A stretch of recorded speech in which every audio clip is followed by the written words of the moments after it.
আশরাফ আলী থানভী রহমতুল্লাহ লিখছেন, এক ব্যক্তির 4টে সন্তান, কয়টা বলেন? 4টে ছেলে।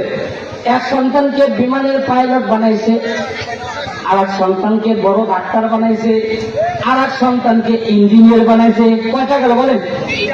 থাকলো একটা আছে গেল ছোট, অবহেলা।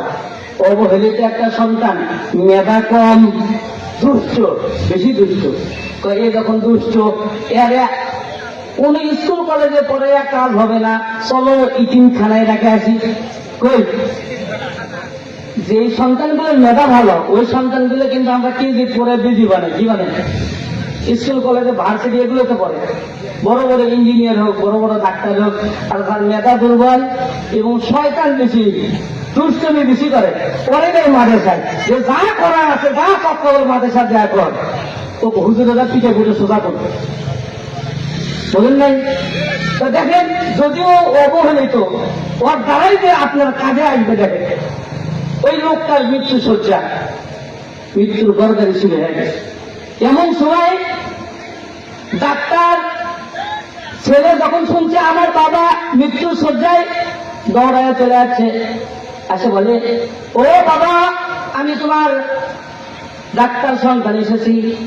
কোন ফলের মধ্যে ফরমালি আছে, কোন ফলের মধ্যে ফরমালি নাই, ফরমালি যুক্ত কোনটা, মুক্ত কোনটা, কোনটা খেলে তোমার উপকার হবে, আমি সেই সম্পর্কে জানি।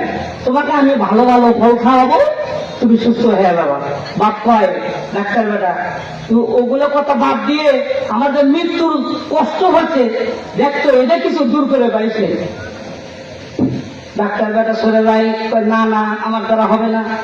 এবার ইঞ্জিনিয়ার আছে, ইঞ্জিনিয়ারও ফেল, বিমানের পাইলট আছে, ডাক দিয়ে বরাবু টেনশন করিও না, আমি তোমাকে বিমানে করিয়ে অন্য দেশে নিয়ে যাব, সেখানে যে বড় বড় ডাক্তার দিয়ে চিকিৎসা করব, তোমাকে সুস্থ করব। বাপ ডাক দিয়ে বলে, বাবা রে, এ বাবা, অন্য দেশে নিয়ে যেতে হবে না, এই মুহূর্তে যে আমার মৃত্যুর যন্ত্রণা শুরু হয়েছে, কষ্ট পাইতেছি, যদি পারো এটা একটু দূর করে দাও।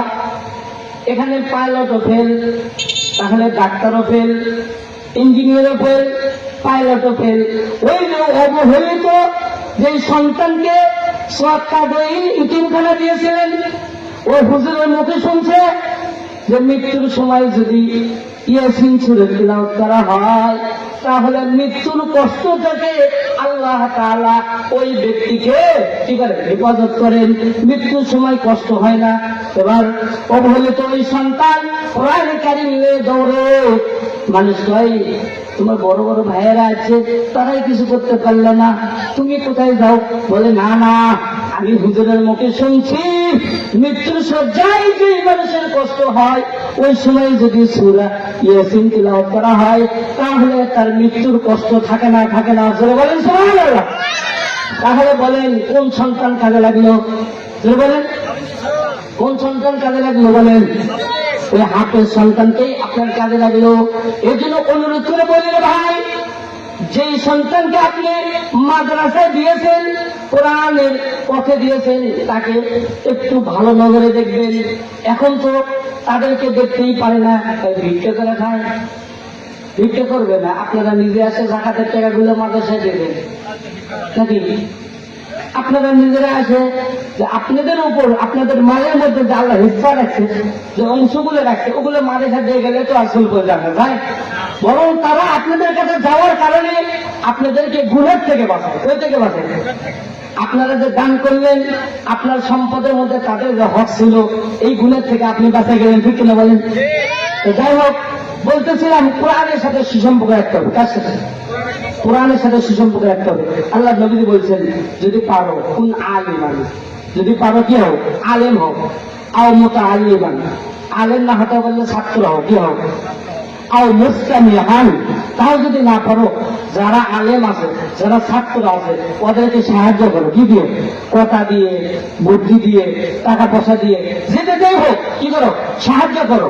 এই যে চক্রাগল বা আশেপাশে রায়নগরে কন, পীরপাড়া কন, যে মা বোনেরা এই তলিবুল ইলমদেরকে এক মুঠ করে খাবার দিচ্ছে, অনেকের বাড়ির জাগির খায়, খায় না বলেন? খায়। এই এক মুহূর্তে জাগিয়ে দিচ্ছে। এই মা বোনদেরকে আমি বলতেছি, আপনারা খুব দিতেছেন, দিতে থাকেন, খুশি মনে দিতে থাকেন। হাসরের ময়দানে দেখবেন এই হাফেজ সাহেবেরা যখন জান্নাতে যাবে, তো দেখবেন আপনাদেরকে নিয়েই জান্নাতে যাবে। সুবহানাল্লাহ। এই জন্য যে বাড়িতে প্রত্যেক দিন দিনে 2 বার 4 বার একজন হাফেজ সাহেবের পা পড়ে, ওই বাড়িটা ধন্য। যে হাড়িতে একজন হাফেজ সাহেবের জন্য এক মুঠ খাবারের ব্যবস্থা হয়, ওই হাড়িটাও ধন্য। ঠিক না বলেন? এই জন্য নিজের সন্তানকে পড়াবেন অথবা অন্যের সন্তানকে আপনি হাফেজ বানাবেন। পারবেন ইনশাআল্লাহ? 4 নম্বর আর মুহিব্বান, কিছুই যদি না পারেন তাদেরকে ভালোবাসবেন। কি বলবেন? ভালোবাসতে কি টাকা লাগে, পয়সা লাগে? কিছুই লাগে না, অন্তর দিয়ে ভালোবাসবেন। পারবেন না? নাকি শত্রুতা করবেন যে তাড়াতাড়ি শহর এখান থেকে চলে যাবে? এগুলো করে যাবে না। এগুলো করলে আল্লাহ বেজার হবে। কি হবে? আল্লাহ বেজার হবে, তারাও কষ্ট পাবে। এই জন্য উলামা ইকরাম হলো নবীদের ওয়ারিস। নবী নাই, আলেমদেরকে ভালোবাসেন। কি আছেন?